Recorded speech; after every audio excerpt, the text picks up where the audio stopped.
अस्सलामुअलैकुम, वेलकम करते हैं हसन एजुकेशन सिस्टम के प्लेटफॉर्म पे। बात करेंगे FGEI federal directorate FGEI federal government education institute में मिनिस्ट्री ऑफ डिफेंस के अंदर जो फेडरल में SST की जॉब्स और ट्रेन ग्रेजुएट टीचर्स TGT की में जॉब्स अनाउंस हुई थी, उसके सिलेबस को यहाँ पे थारोली यहाँ पे डिस्कस करेंगे और आपके सामने बताएंगे कि कौन कौन से इसका सिलेबस है और आपने इसकी तैयारी कैसे करनी है।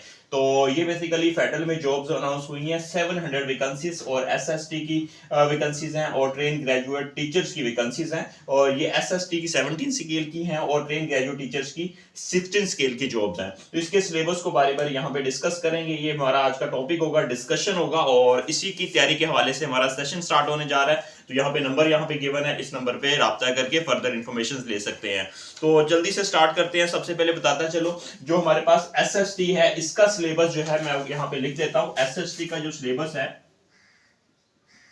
SST का जो सिलेबस है इसमें ये 17 स्केल की जॉब्स है। मैं जैसे कि बताता चलूं क्योंकि इसके लिए जो क्वालिफिकेशन है, देखिए जब भी पोस्ट आती है उसकी जो क्वालिफिकेशन होती है उसी बेस पे उसका सिलेबस डिसाइड होता है, उसी बेस पे उसका टेस्ट होता है। ठीक है, अब क्योंकि SST का जो इसका जो अप्लाई जो है क्वालिफिकेशन जो रिक्वायर्ड है, एजुकेशन जो रिक्वायर्ड है, इसके लिए 16 year education plus BEd any subject, 16 year education in any subject. तो एनी सब्जेक्ट में अगर फिजिक्स है, केमिस्ट्री है, बायो है, कोई भी आपका सब्जेक्ट है, ठीक है, उर्दू है, तो साथ BEd है तो अप्लाई कर सकते हैं। अब डेफिनेटली जो टेस्ट बनाने वाला होगा, अब उनमें से जितने सब्जेक्ट होंगे, एनी सब्जेक्ट में जितने सब्जेक्ट होगा सबका तो नहीं वो टेस्ट बनाएगा। ठीक है, तो टेस्ट तो कॉमन रखा जाएगा ना, तो इसलिए इसके अंदर जो BEd है, BEd क्योंकि इसमें 80% जो होगा वो आपका BEd इंक्लूड होने होगा और 20% जो होगा वो इंग्लिश होगा।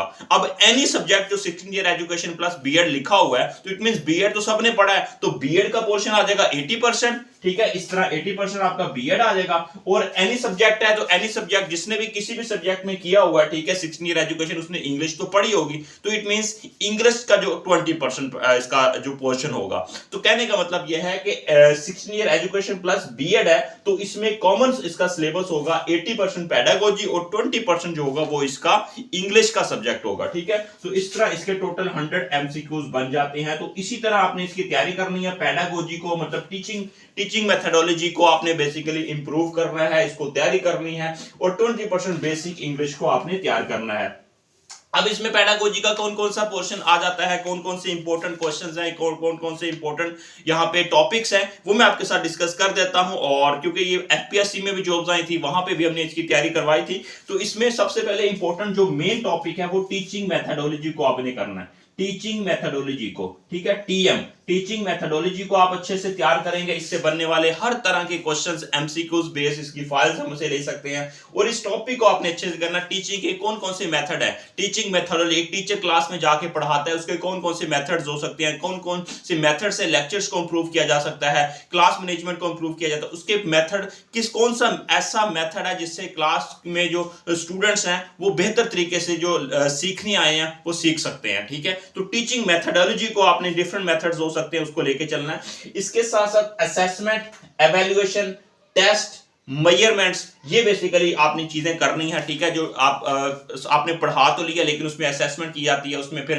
एवेल्यूएशन की जाती है, स्टूडेंट्स की टेस्टिंग की जाती है, मेजरिंग की जाती है। इन तमाम टर्म्स को, इनसे बनने वाले जो पैरामीटर्स हैं, इनसे बनने वाले जो क्वेश्चंस हैं वो आपने अच्छे से तैयार कर लेने। ठीक है, इसके बाद आपने करना है फिलॉसफी ऑफ एजुकेशन। ठीक है, एजुकेशन में डिफरेंट फिलोसफर्स गुजरे हैं, ठीक है, अरस्तु, उसके बाद आपने पढ़ा होगा, ठीक है, उसके बाद प्लेटो, ठीक है, जितने भी बड़े बड़े जो फिलोसफर्स गुजरे हैं, ठीक है, उनकी फिलॉसफी को देखते हुए एजुकेशन के हवाले से बात करनी है। ठीक है, उन टॉपिक को अच्छे से तैयार करना है। क्वेश्चन आ जाता है बेसिक आइडिया ऑफ फिलॉसफी भी इसके अंदर ही आ जाएगा, क्योंकि स्टार्ट से लेके चलेंगे, फिर उसके बाद फिलोसफर्स को डिस्कस करेंगे। साइकोलॉजी ऑफ एजुकेशन, ठीक है, क्योंकि एजुकेशन जो है एक मेंटली अप्रोच है, ठीक है, कि माइंड लेवल की एक गेम है। ठीक है, क्योंकि अगर एक इंसान का माइंड ठीक है, माइंड फ्रेश है, ठीक है, या उसका माइंड जो है ना, क्योंकि माइंड गेम होती है सारी एजुकेशन। ठीक है, कुछ आपको देखा होगा, कुछ इंटेलिजेंट होते हैं, ब्रिलियंट स्टूडेंट होते हैं, कुछ वीक होते हैं, ठीक है, और कुछ जो होते हैं वो बहुत परेशान होते हैं, ठीक है, डेफिनेटली, तो जिसकी वजह से वो पढ़ नहीं सकते या इंटरेस्ट नहीं लेते उस तरह एजुकेशन में। तो कहने का मतलब है साइकोलॉजिकली एक एजुकेशन का इंपैक्ट होता है, ठीक है। तो इस चीज को आपने देखना है कि साइकोलॉजिकल एतबार से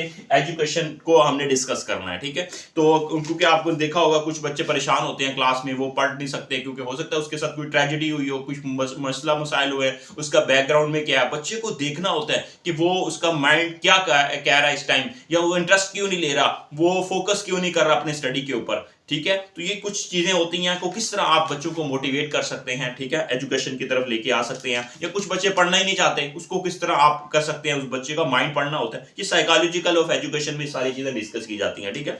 तो क्योंकि मैं यहाँ पे नहीं लिख रहा, ये सारी चीजें मैं आपको प्रोवाइड कर दूंगा ग्रुप में, इस वीडियो की डिस्क्रिप्शन में आपको मिल जाएगा व्हाट्सएप चैनल, उसको ज्वाइन कर लें और ये चीजें आपने टॉपिक को अच्छे से इंप्रूव कर लेना, ठीक है। तो मैं यहाँ पे लिख नहीं रहा, ठीक है, ये मैं दोबारा से आपको यहाँ पे सारा ये चीजें आपको बता दूंगा, ठीक है, सेंड कर दूंगा। उसके बाद अपने करिकुलम को करना है, करिकुलम, ठीक है। करिकुलम एक बेसिकली एक रोड मैप होता है, ठीक है। रोड के ऊपर चल के आप अपन मंजिल की तरफ पहुंचते हैं, तो डेफिनेटली करिकुलम एक बेसिकली आपका एक गोल की तरफ जो आप जा रहे होते हैं, तो रास्ते में जो जो आप फासला तय कर रहे हैं, समझ लो वो करिकुलम है, ठीक है। पहली क्लास से लेकर आप 10वीं क्लास तक जाते हैं, तो दरमियान में जितनी भी बुक्स पढ़ते हैं, जो जो आप लाइब्रेरी, प्लेग्राउंड या उसके अंदर क्लास एनवायरनमेंट या जो भी आप चीजें फेस करते हैं एक एनवायरनमेंट के अंदर, एक सर्कल के अंदर, ठीक है, वो सारा करिकुलम में आ जाता है। करिकुलम का मतलब ये नहीं होता फिजिक्स केमिस्ट्री बायो या सब्जेक्ट, आपके करिकुलम में लैब से लेकर, लाइब्रेरी से लेकर, प्लेग्राउंड से लेकर सारी चीजें इसमें आ जाती हैं। ये सारा करिकुलम वाला टॉपिक है, इस चीज को अच्छे से देखिएगा, बहुत इंपॉर्टेंट रोल प्ले करता है, ठीक है, करिकुलम का टॉपिक।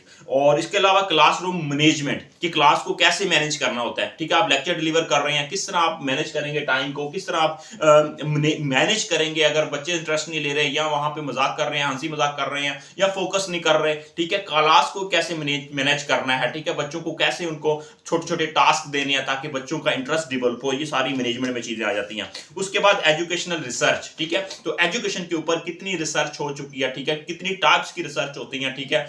तो बेसिक रिसर्च, अप्लाइड रिसर्च, उसके बाद प्योर रिसर्च, उसके बाद फिर experimental research, historical research, different researches होती हैं, ठीक है। इन सबको आपने अच्छे से देखना है, ठीक है। इनसे बनने वाले एमसीक्यूज, तो ये बेसिकली इंपॉर्टेंट इसके अंदर टॉपिक्स आ जाते हैं, ठीक है। 80% पेडागोजी करेंगे, इन टॉपिक्स को करेंगे, इंशाल्लाह आपका टेस्ट बहुत अच्छा हो जाएगा। हासिल एजुकेशन सिस्टम इस चीज का आपको इंशाल्लाह ये आपको ये इस चीज के बारे में बताता है कि इंशाल्लाह इन टॉपिक्स को अगर कर लेंगे तो इंशाल्लाह आपका बहुत अच्छा टेस्ट हो जाएगा, ठीक है, गारंटी देता है एजुकेशन सिस्टम।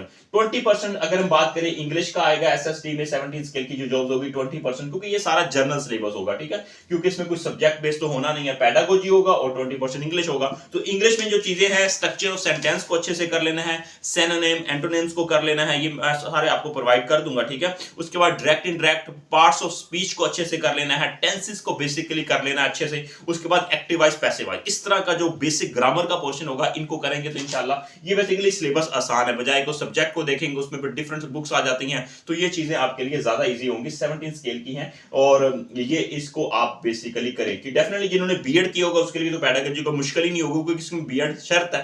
तो इसी तरह ये 20% इंग्लिश तो आपको बेसिक माशाल्लाह पढ़ाते रहे होंगे, टीचर्स होंगे, तो बेसिक इंग्लिश आप सबको आनी चाहिए, तो ये बेसिक इंग्लिश का पोर्शन होगा। ये कंप्लीट नोट्स भी हमारे पास अवेलेबल है। ये बेसिकली FGEI फेडरल में जॉब्स हैं, ये जॉब्स आगे जाके रेगुलर हो जाएंगी, ऐसा ना समझिए ये कॉन्ट्रैक्ट बेस पे हैं। तो चले अब नेक्स्ट बात कर लेते हैं TGT सिलेबस। TGT मतलब ट्रेन ग्रेजुएट टीचर्स का, इसका सिलेबस को डिस्कस कर लेते हैं।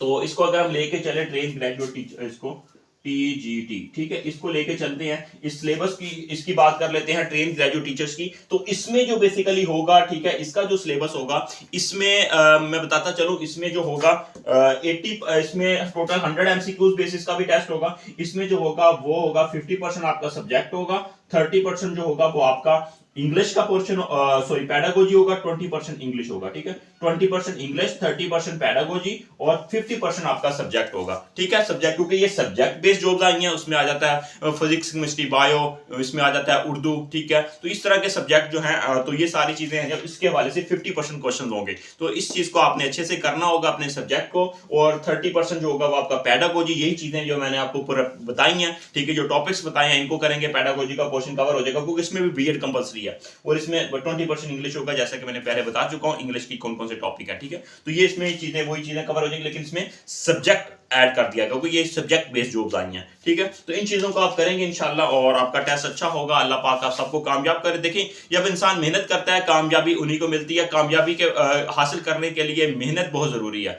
बगैर मेहनत के इंसान कामयाब नहीं हो सकता, नहीं हो सकता, नहीं हो सकता। या अगर आप कहते हैं कि थोड़ा सा टाइम देंगे और उसके बाद हमारी जॉब पक्की, नहीं। अगर आप चाहते हैं इस दौर में, इस वक्त में, इस टाइम में, इस सिचुएशन में, इन हालात में, इन सर्कमस्टेंसेस में, अगर आप चाहते हैं कि आपकी एक वैकेंसी आपकी हो जाए, 700 में से एक आपकी हो जाए, उसके लिए आज ही अपने माइंड के अंदर ठान लें, तहैया कर लें कि हमने कुछ करना है। तो डेफिनेटली इन सिलेबस को फॉलो करते पढ़ते जाएं, मेहनत करते जाएं, अल्लाह से दुआ भी करें और डेफिनेटली इंशाल्लाह फिर कामयाबी आप ही का मुकद्दर इंशाल्लाह कदम चूमेगी। इंशाल्लाह ये आप करें, इंशाल्लाह इन चीजों को करें और इसी सिलेबस के अकॉर्डिंग हमारा सेशन स्टार्ट होने जा रहा है। तो आप नंबर पे रब्ता कर सकते हैं। तो बेसिकली ये जॉब्स के वाले से सिलेबस है इसका कंप्लीट। इस सिलेबस को आप फॉलो करें, तैयारी करें और all the best. Take care. किसी भी तरह का क्यूरीज होंगी कमेंट सेक्शन में कमेंट करके पूछ सकते हैं और चैनल को सब्सक्राइब करके दोस्तों के साथ, फ्रेंड के साथ इंफॉर्मेशन को शेयर कर दिया करें। जज़ाकल्लाह।